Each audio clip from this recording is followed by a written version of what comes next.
The manager said that incompetents are banned from attending the company gathering. My granddaughter's voice trembled as she spoke, and a single tear rolled down her cheek. But it can't be helped. I wasn't able to attend high school properly, so it's only natural that the manager would say that. She tried to smile, but the sadness in her expression was undeniable, and it made my heart feel like it was being crushed. I can't stand by silently while my precious granddaughter is suffering like this. I raised my voice and started to walk toward the venue. But my granddaughter quickly grabbed my arm to stop me. "Please don't. I'm still a new employee, and I don't want to cause any trouble at the gathering." Hearing her words, I calmed down a bit. But that didn't mean my anger was gone. So, after leaving the hotel, I immediately made a call to a certain place. "Hello, it's me. About that $100 million contract. I want to cancel it," I stated firmly and hung up the phone without waiting for a response. "My name is David Davis. I'm 70 years old, retired from work, and now living a peaceful life. However, just relaxing at home didn't suit me. So when I mentioned this to an old friend, he asked if I could help out with his landscaping business. Since I've loved plants and trees since I was a child, I gladly agreed and now spend my weekdays taking care of gardens at hotels and parks. I used to run a company, but last year I passed the role of CEO to my eldest son. Most of my previous work involved office duties, so this landscaping job is a refreshing change, and I'm enjoying every day. I truly feel blessed to be able to spend my remaining years like this." One day, I was working in a nearby park, tending to the trees since early morning. "Thanks for your hard work, Dad." As the sun rose and I was about to take a break from the heat, I heard a familiar voice behind me, causing me to turn around quickly. There stood my daughter, holding a plastic bag from the corner shop in one hand. "Oh, you came." My daughter got married 25 years ago, but she settled down near our home, so she occasionally comes to check on me. "Mom said you were here, so I thought I'd drop by. It's been getting hotter lately, so be careful of heat stroke, okay?" With a slightly worried expression, she took a bottle of tea from the bag and gently handed it to me. "Thanks. I was just getting thirsty." I told my daughter this as I took the tea, unscrewed the cap, and brought it to my lips. The cold tea slid down my throat, and I instantly felt a cooling sensation throughout my body. Ah, this is just what I needed. When I turned to face my daughter, I noticed she had a troubled expression on her face. "What's wrong? Is something bothering you?" Concerned, I asked her, and she looked down, murmuring, "Well, the thing is, I've been a bit worried about Maria lately." "The Maria she mentioned is my granddaughter. She's 23 and just started her career this spring. Before she began working, she lived nearby and would visit my house almost every day. Did something happen at work? It's still early days, so it's natural to have some worries." I said this, but my daughter's expression remained troubled. "I wish it were just that. But she's been so listless every day, and during dinner, she seems lost in thought, barely responding when we talk to her. Maria has always been a quiet child, but she loves talking with her family, especially during meals, where she usually chats away happily. For her to remain silent and unresponsive to family questions is certainly unusual. Remember how Maria was quite frail when she was younger? I wondered if she might not be feeling well, so I asked her, but all she said was, 'My body is fine.'" My daughter sighed deeply as she spoke. Maria was born with a weak constitution and spent many years in and out of hospitals, which kept her from attending high school. But 2 years ago, she finally recovered, passed the high school equivalency exam, and did so with flying colors. This spring, she even managed to secure a job on her own. My daughter and I were overjoyed, tears streaming down our faces, and Maria was full of enthusiasm, saying, "I'll do my best to contribute to society properly." But now that she's lost her energy since starting work, It's clear she must be struggling with something serious. All right, I'll go see Maria tonight. Maybe it's something she finds hard to talk about with her parents. I told my daughter this, and then resumed tending to the park. Later that evening, I visited my daughter's home. When I entered the house, guided by my daughter, I saw my granddaughter Maria in the living room. She must have heard the noise from the front door, but she didn't even glance in our direction and just sat on the couch, lost in thought. Seeing her like this, I immediately realized how serious the situation was. I asked my daughter to go upstairs, deciding to speak with Maria alone. It's been a while. How have you been? I slowly sat down next to Maria on the couch, starting with a casual greeting. Finally realizing that I was in the house, Maria turned to me with a startled expression. "Oh, Grandpa," Maria said with a faint smile, but her voice lacked energy, reminding me of the days when she was in and out of the hospital. It made my heart tighten. I tried my best to keep my emotions hidden and maintain my composure as I spoke to Maria again. "You don't seem to be in high spirits. Are you feeling okay?"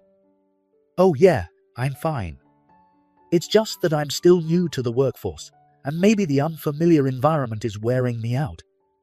But you don't need to worry about me," Maria answered, her voice trembling slightly. "I remember you were assigned to the administration department. That must be tough, right?" "Well, I think I'll manage once I get used to it. By the way, what kind of tasks are you handling now?" When I asked this, Maria suddenly clammed up, her eyes darting around. Maybe there are some things she doesn't want to discuss, even with family. But pushing her to talk might only add to her stress. Thinking this, I decided to stop pressing her for more details. "Well, just don't push yourself too hard, okay? When things get tough, rely on your family. We're all here for you." "Yeah, thanks, Grandpa." Maria smiled softly as she said that. Then, something caught my eye. It was a brand new women's blouse hanging on the curtain rod. "Is that yours, Maria?" At first, I thought it might belong to my daughter, but on closer inspection, the design seemed more suited for someone younger. Pointing at the blouse, I asked Maria. "Yeah, I got it for the upcoming company gathering." "I see. Maybe this will be a good opportunity to get closer to your colleagues, and work might become a bit easier." When I said that, Maria quietly murmured, "Yeah, maybe." It's clear that Maria is struggling with something at work. But since she doesn't want to talk about it, pushing her to open up wouldn't be wise. I decided to leave it at that and head home for now. A few days later, I visited a hotel in the morning to trim the trees and shrubs in the garden. Around noon, I happened to glance toward the hotel entrance and noticed a sign with Maria's company name on it, along with the words "Company Gathering Reception." Oh, so this is where the gathering will be held. I was a bit surprised by the unexpected situation. At the same time, a few businessmen crossed in front of me, chatting as they walked. "Are we sure it's okay to leave all the preparations to her alone?" One of the employees spoke with a tone of concern, and my ears perked up at the unsettling words. The middle-aged man next to him, who seemed to be his boss, quickly responded, "A low-educated, useless woman who didn't even finish high school is perfect for menial tasks." These words sent a wave of unease through me. Could the "didn't finish high school" remark be about Maria? The thought troubled me deeply. Even though it might have been a stretch, the more I considered the possibility, the more worried I became. I decided to finish my pruning work as quickly as possible and head to the company gathering. Following the signs inside the hotel, I eventually arrived at the venue. It seemed the gathering had already begun, as the doors were closed. From a distance, I observed the area, and I noticed a woman standing outside the venue, wearing a blouse that looked familiar. "Maria, what are you doing out here?" When I called out to her, Maria flinched and turned to face me. "Grandpa, what are you doing here?" Maria, clearly not expecting to see me in a place like this, was just as surprised as I was. I happen to be here for some pruning work. So, this hotel is the venue for the gathering. But why are you out here? It looks like the event has already started. When I hesitantly asked, Maria's expression darkened again. Well, it's because... I know it's hard to talk about, but I'm really worried. Can you tell me? Encouraged by my gentle prompting, she finally spoke in a barely audible voice. The manager said that incompetents aren't allowed at the gathering. Incompetents? Who are they talking about? He meant me. He said anyone who barely attended high school is useless. Maria's voice trembled as she spoke, and a single tear rolled down her cheek. Hearing this, I couldn't help but clench my fists. I was certain that the manager who uttered such cruel words was the source of Maria's distress.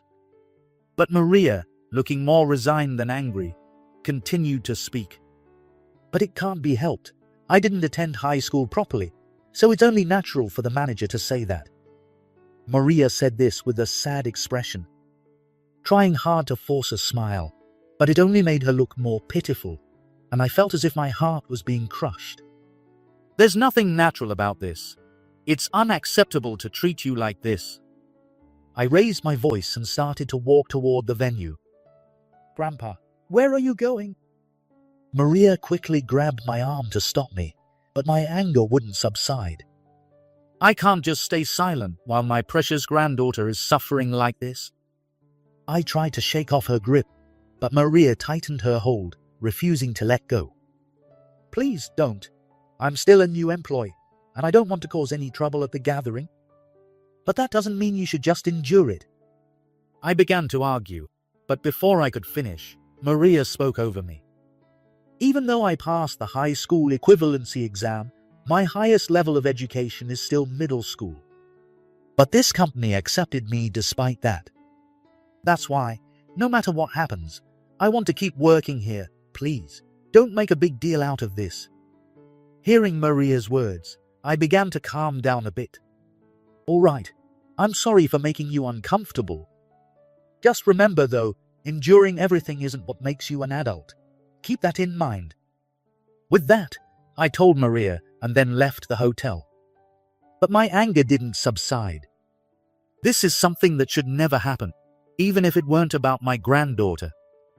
With that thought, I left the hotel and immediately made a call. The person I was trying to reach was busy, so it took some time to connect. Finally, on the 20th ring, they answered. Hello, it's me. About that $100 million contract. I want to cancel it. I said this firmly and hung up the phone without waiting for a response. Even though Maria asked me not to make a big deal out of it, I couldn't just leave things as they were. I would make sure that those who hurt Maria would regret it. I murmured this to myself as I hurried home. A few days passed since the incident at the gathering. For a specific reason, I returned to the company where I had previously served as CO, accompanied by my secretary. Even though it was an office I had known for years, stepping into it again after such a long time felt strangely refreshing. When I entered the CEO's office, my son, the current CEO, was sitting on the sofa. It's been a while since you've come here, Dad. I'm sorry for dragging you into this mess. When I apologized to my son, he replied with a smile, You don't need to apologize. A few minutes later, there was a knock on the CEO's office door. Yes, who is it? It's Johnson. I've brought Robert with me. At the response from behind the door, my son said, Come in. And the door slowly opened. Standing there was Mr. Johnson, the CEO of the company where Maria works. And beside him was the middle-aged man who had called her a low-educated, useless woman who didn't even finish high school. Mr. Johnson, is this the Robert you mentioned? When I asked, Mr. Johnson replied with a small nod and a quiet yes. Just as I was about to get to the main point, Mr. Johnson suddenly greeted deeply to me and my son, his face pale. I sincerely apologize for everything. I'll do anything, so please reconsider the contract. Mr. Johnson shouted, still apologizing. Seeing this, Robert stood there with a blank expression, clearly not understanding what was happening. Mr. Robert, do you understand why your CEO is apologizing to us like this? No, I have no idea. The CEO just told me to come along, so I'm as confused as you are. Though slightly flustered, Robert calmly answered my question. Then let me explain. I am the chairman of this company, and the current CEO is my son, who is sitting here. Because of your actions, we're considering canceling the $100 million investment contract we planned with your company. That's why Mr. Johnson is apologizing to us. Hearing my words, Robert's eyes widened in shock, and he was at a loss for words. Even though I had handed over the CEO position to my son, I still held the title of honorary chairman and retained a strong influence within the company. I was the one who made the immediate decision to cancel the investment contract and notified the other party right after the incident. Of course, after the call, I also spoke with my son and told him about what happened with Maria. He too was outraged by the situation his dear niece was put in and agreed to cancel the investment contract. Wait a minute. I'm in the administration department and have nothing to do with the $100 million investment contract. How can this be my fault? Typically, departments like sales handle business transactions. So he couldn't understand why the head of administration was being held responsible for the cancellation of the investment contract. Then, may I ask you one question? I asked, and although Robert looked puzzled, he replied, Yes, go ahead. A few days ago, there was a company gathering at a certain hotel. I happened to be there for work and witnessed something unusual. What do you mean? I saw a female employee standing outside the entrance, not allowed to enter the venue. Can you explain what was going on? At my question, Robert's eyebrows twitched slightly, and he looked a bit uncomfortable. But he quickly regained his composure and began to speak slowly. Oh, are you talking about the new employee, Miller? There was a good reason for what happened. Robert continued, now sounding more confident. She didn't even properly graduate from high school. Makes frequent mistakes, couldn't handle the preparations for the gathering, and showed no signs of remorse. So, to prevent any further problems, I had her wait outside. Hearing Robert's blatant lies, I felt anger well up inside me, but I kept it in check. That young woman, Miller, is quite capable. Robert was clearly not expecting this and blurted out, What? I understand she passed the high school equivalency exam with top marks and was even told she could attend a prestigious university. Yet she chose to enter the workforce early, wanting to contribute to society. Robert stammered, trying to say something in response, but he was clearly flustered. Could it be that you're judging people solely based on their academic background? No, it's just that she really does make a lot of mistakes. Even at this point, Robert tried to make excuses, but I pressed on. As I understand it, she's on paid leave today, correct? Yes, but how do you know that? Robert's eyes widened as he answered, clearly shocked. As soon as he finished speaking, I leaned over and whispered to my secretary, who was standing nearby. The secretary then moved to the door of the COS office and slowly opened it. You, what are you doing here? Standing in the doorway was Maria. Robert, who never expected her to be here, was visibly shocked, his mouth hanging open. Maria, come in, I said, and Maria slowly entered the office. Once she was standing beside me, I turned back to Robert and continued speaking. The young woman you called incompetent is my granddaughter. Hearing this shocking truth, Robert's face turned pale, and beads of sweat began to form on his forehead. I've heard everything from my granddaughter. You dumped all the preparation work for the company gathering on her, didn't you? I fixed Robert with a sharp gaze as I calmly recounted what Maria had told me. I didn't do that. You can't accuse me without proof. Robert frantically shook his head, trying to deny it. But I just heard from your own mouth that you left all the preparation work to her. What? You see, I sometimes do pruning work in gardens and parks. On that day, I was taking care of the plants at the hotel where the company gathering was held. While I was working, I overheard you laughing and saying that as you walked past me. Robert looked visibly shaken by my statement. However, unwilling to admit it, he shook his head once more. I don't remember saying anything like that. You must have misheard. With no physical evidence to back up my claim, Robert seemed determined to find a way out of the situation. My son, Maria, and I were all exasperated by his behavior, but Robert continued speaking, ignoring our reactions. Are you seriously going to cancel a $100 million contract over something like this? I think this kind of arbitrary contract termination is a much bigger problem. Desperately trying to win support, Robert turned to Mr. Johnson for help.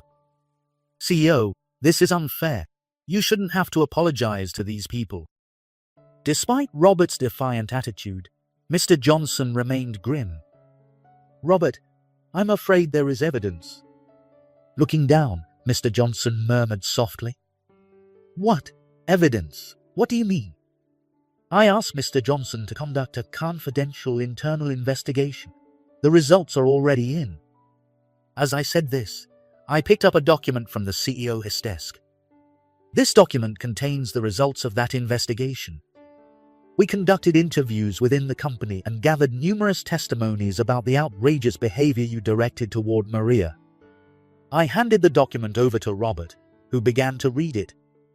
As he did, his hands started to tremble. It seems that your behavior toward Maria was well known in the administration department. You only assigned her menial tasks like making tea and cleaning, and you even verbally abused her. Many people felt sorry for her, and they were very cooperative in the investigation. I spoke calmly as Robert, trembling, continued to read. When he finished, his grip loosened and the papers fluttered to the floor. But I heard she didn't even go to high school, so I was worried she'd make mistakes. That's why I gave her those tasks. I thought it was the right decision. He mumbled to himself, but I ignored him and turned to Mr. Johnson. It seems Robert hasn't learned his lesson. The rest is up to you, Mr. Johnson. To be honest, we've had a long-standing relationship with your company. I'd prefer not to cancel the contract so easily. Hearing my words, Mr. Johnson, who had been looking down, quickly raised his head and faced me. We've almost finalized the disciplinary action. We plan to deal with this matter very strictly. Good, then please, tell me more about it. Upon hearing Mr. Johnson's words about strict action, Robert seemed to realize what this meant for his future. He slumped to the floor, speechless. Apparently, Robert had also treated other employees with less academic background than his own with similar disdain. It seems that Robert took great pride in being a graduate of a prestigious university. And whenever he encountered someone with a lower academic background, he developed an inexplicable animosity and saw them as an enemy. This was the reason behind his harassment. The investigation also revealed that several employees had been forced to resign due to his actions, which confirmed that Robert would be dismissed. Additionally, Mr. Johnson admitted, I am largely responsible for this incident, and offered to take a significant pay cut as a form of accountability for his lack of oversight. My son and I appreciated Mr. Johnson's response, and we decided to proceed with the $100 million investment contract as planned. With Robert gone, Maria was finally entrusted with her regular duties. She even received apologies from everyone in the administration department, who felt sorry for not being able to stop Robert's harassment. Now, it seems she's enjoying her work, and when I visited her recently, I was relieved to see her cheerful and energetic again. There will undoubtedly be more challenges as she continues her journey as a working adult. But as her grandfather, I'm committed to watching over her growth every step of the way.